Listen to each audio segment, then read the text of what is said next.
असांजे विच में निरंकार आ, विछोड़ो जो थियो आ उहो सम्झंदो आ।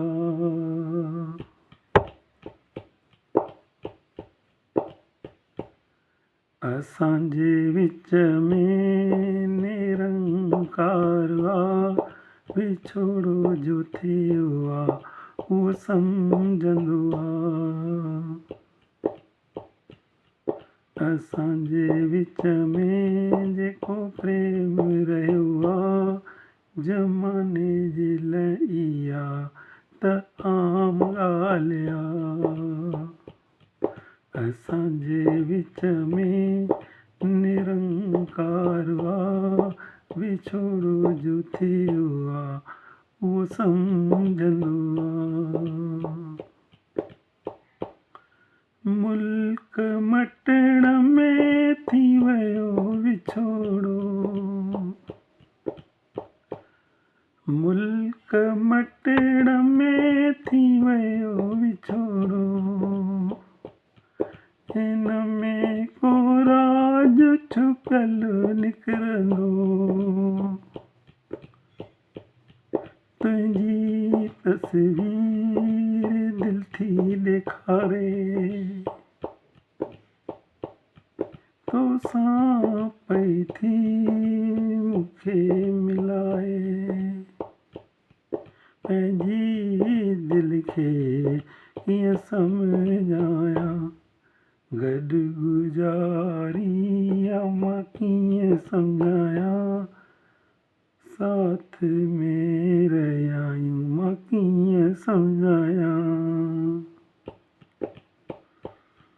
असांजे विच में निरंकार आ, विछोड़ो जो थियो आ उहो सम्झंदो आ।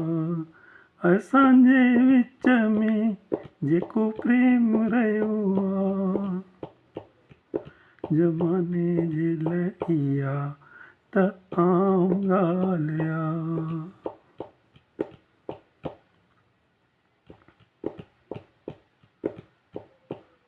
कंहिंसां वञी ॻाल्हि कढां मां हीअ,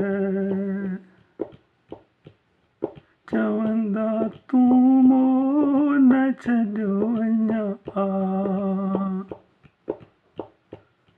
मोह त लालच लाइ थींदो आहे। असांजे विच में त बसि प्रेम थियो आ।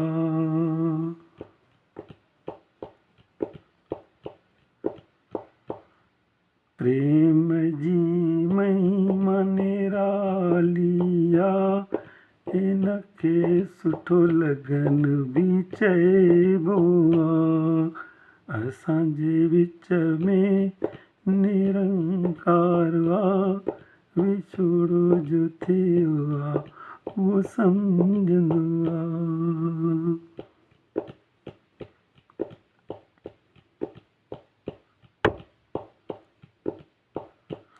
नियम बदलाव जो ठहियल आहे,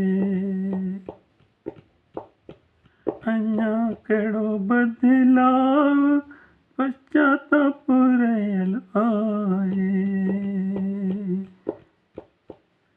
सुधार अञा प्रेम में कहिड़ो आहे।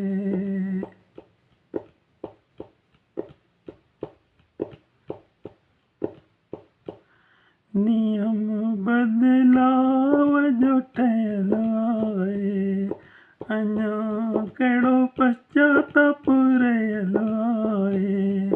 सुधार अञा प्रेम में कहिड़ो आहे, अञा कुझु वक़्तु परे रहणो आहे। वक़्तु बलवान थींदो आहे, फेरी करे वरी उहो मिलंदो आहे। असांखे बि वरी उहो मिलणो आहे। असांजे विच में त निरंकार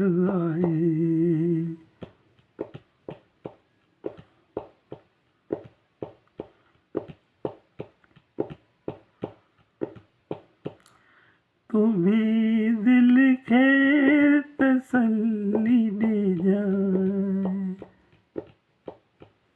रोअण वारी ॻाल्हि न ठहण ॾे जाए, असांजे विच में उहो रहंदो आहे, दातार जेको चवाईंदो आहे।